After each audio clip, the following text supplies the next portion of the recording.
So in today's class, what I'm going to show you is one of my favorite tools that you can create using Canva and a couple of other websites that allow us to create what we call an Instagram puzzle grid.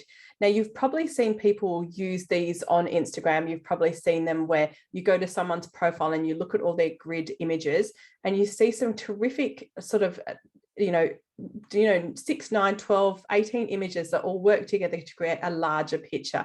And they're actually very simple to create once you know how, like everything is. So I'm starting on my homepage of Canva. And what I'm going to do is I'm going to type in Instagram post, because that's what we're creating as an Instagram post. And what I want to do is I want to just grab a blank one and I'm going to use that as my starting point. So this is my Canva account. Now I have the Canva Pro. So if some things look slightly different, please bear in mind if you're on the free version of Canva, it might not be identical. Now, one of the things that I tend to have turned on in my Canva, in case you're wondering, is I see how I've got my rulers on the top and side. Under File, I've got rulers and guides turned on, and I have them turned on because I have a very bad natural eye. And I find it very difficult to look at things and exactly, so that's half, that's a third. I'd much rather use these as actual tools to make sure that I'm accurate. So in terms of an Instagram post, it's 1050 by 1050, in case you're wondering what the dimensions of it are. So what I'm going to do is I'm going to start out by using one of my favorite tools. And if you've done any work with me in Canva, you know I love these. And this is under Elements. They're called grids. Now, grids are fantastic because they allow us to place either colors or images in specific sections in an area within Canva. So because we're going to create a 3x3, so 9 separate Instagram images that are going to create a puzzle all together, I'm going to scroll down and I'm going to choose a 3x3. So we're just going to scroll down a little bit till we get to that. Where are you? And it is just there. So there's my 3x3. So you can see that that now divides my single tile into 9 separate tiles. And in truth, I could sit here all day and try and put those in and get it right and use the guides, and it's kind of hard. So I just use these as a really simple starting point. So that gives me my 9x9. So that's using Elements, and then we go to Grids and we scroll down to get our 9x9, which is just there. We're then going to, again, because I have a very khaki eye, I'm just going to type in here lines, and I'm going to grab just a nice straight line, and I'm going to position that in between each of my markers. So I'm just going to spread that line out. So when I come off, you can see it sitting right there, and then just going to copy it and paste it. And I'm going to put it in the next spot down, and then going to copy and paste it, and I'm going to put it vertically as well. So then I will break up my boxes all together. Now that takes a little bit of faffing. So here's one I prepared earlier.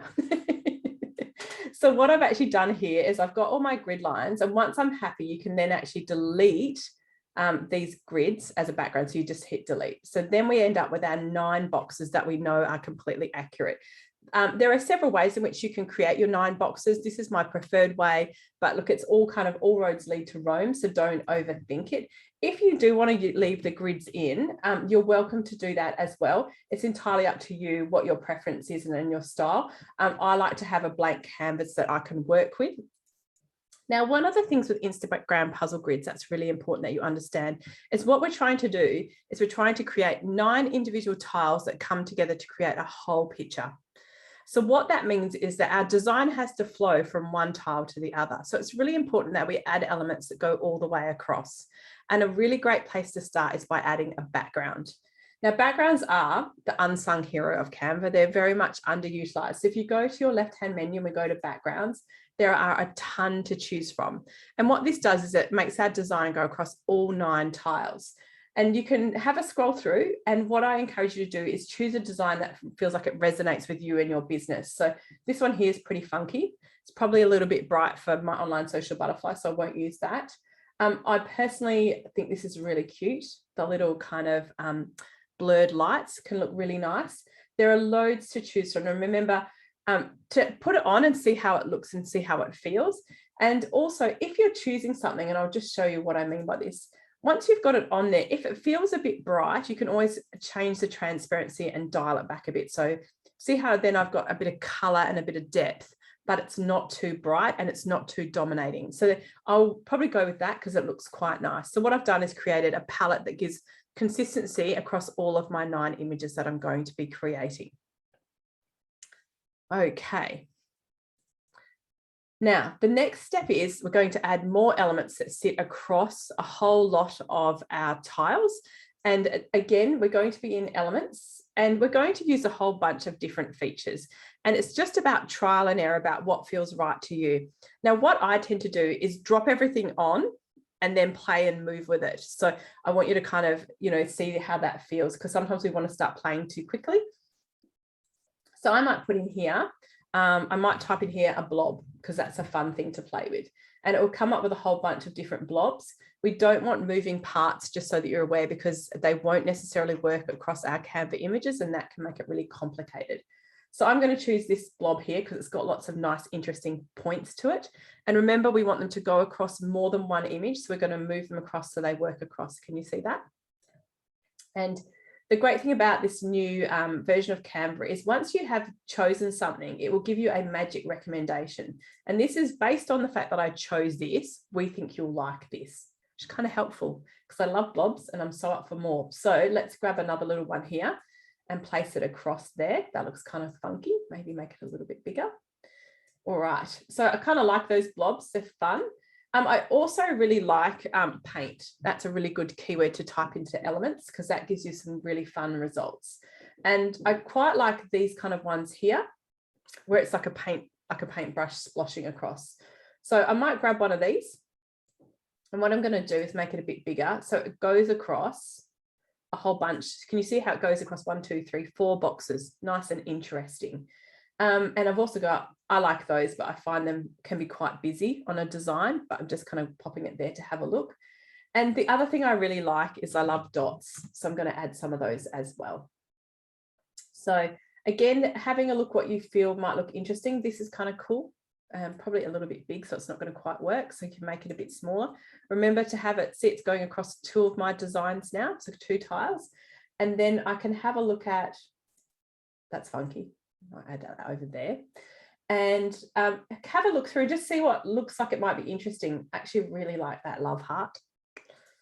I love hearts. If I change my butterflies to anything, it would be a love heart. So I'm going to grab that and I'm going to actually make it sit across. So the love heart doesn't get broken, but the tail goes in and out across 2 designs. Can you see that? So the love heart's all in that box and then it's out across there.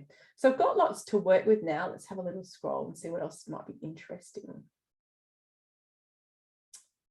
So let's have a little look. I might actually type heart in there, love heart, and see what comes up as some results. And again, we're looking for ones that have got patterns that are duplicated or multiple because that's what makes it interesting. And I might just put love because that's not giving me anything interesting. So remember that we want to make it interesting, but we don't want to cut designs. So we don't ever want to put a love heart so that it's cut across because it's going to just look like a weird shape in different ones. We want people to still have some meaning. So it's important to do that. And I might just try heart because it's still not giving me anything cute. So a whole row of hearts would look quite sweet and you could do them across different ones. See, I can break them across more than 2 boxes. So that looks really nice. So now I've got a whole bunch of ideas that gives me something to play with and it gives me a starting point. And what I would recommend that you do now is start to play with these and start to play with the layers and like make it more or less transparent. So I'm going to start by clicking on one of the elements. And as soon as I do that, it brings me up my color up in the top left.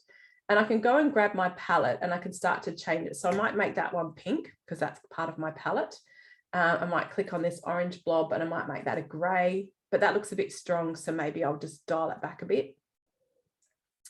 This love heart doesn't let me change its color. So that might not end up working. So that's okay. These dots here are black. I don't use black at all on my palette. So let's make that the burgundy. And I like how they're positioned. And this blob here might go with my blue. And I'll make that one my yellow. And I might lighten that up a bit just so it's a bit more transparent. These dots here, again, it doesn't allow me to change the color of them, so I have to go with that. And my love hearts, which are pink, which are white, actually probably work in white, so I might leave them as they are. So now I've got a whole bunch of different features that cross across the different tiles and will help them to work. Now, what I like to add in now is my photos, and your photos or your images are really, really important and create interest. And what it's good to do, again, using elements, we want to use our frames. And frames are fantastic because they allow us to place a photo and make it work again across multiple tiles. So what we're looking for is things that can cut across two.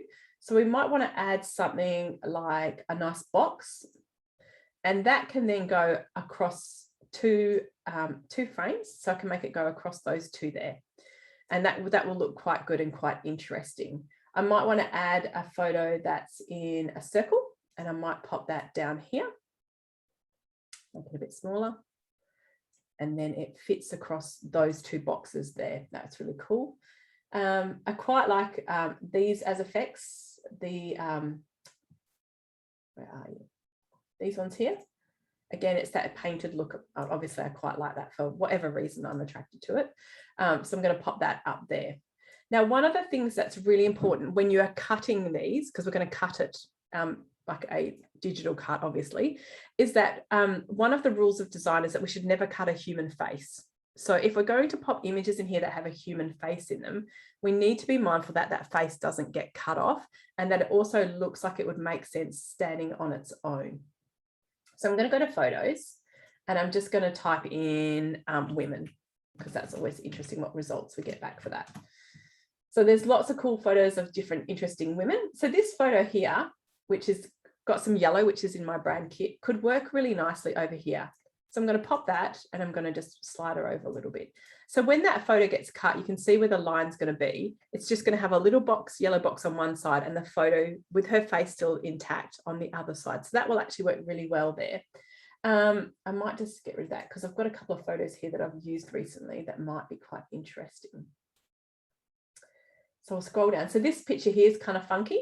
And if I slide that in there, that might work and be quite interesting because if I cut it, I can keep her head intact in one tile and then it can just be like a headless person looking at a phone in another. So it can work really, really nicely. And it's about playing with it and kind of keeping your eye on those guidelines, which if they start to disappear, you can move them backward and forward. So what we're trying to do is add interest and keep it kind of fun. If you're using things like just a stock image that doesn't have any face in it, it's okay to cut it wherever it seems to make sense. So we've now got lots of content on here that makes it really, really interesting. And what actually makes a Instagram puzzle grid work really, really well is by creating a post that has a series of like that people will follow, like steps 1 to 9, or here's 6 ideas.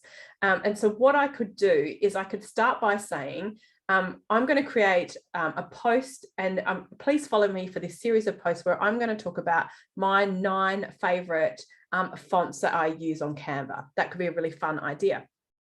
So what I can do is I can add numbers to it to help people follow along. And then when they see it, they can see it's like 1 to 9. So if you want to add numbers under elements, you can just type the number 1 and it will give you some choices on numbers. So it can give you, I always like these ones where they're in a box, but you can choose like a number on its own. That one there is kind of cool as well. So what I want to do is put my numbers in each box. So that one's a 1. And then magic recommendations, love them. I can put number 2 down here. And then 3 over here. And so on. So I can have all my 9 boxes and I can have my little text to go with it. So in each box, I can add some text. So I can just say, my favorite font is, and then I can ... And then I can put those in each of the boxes. And then I can start to just duplicate that.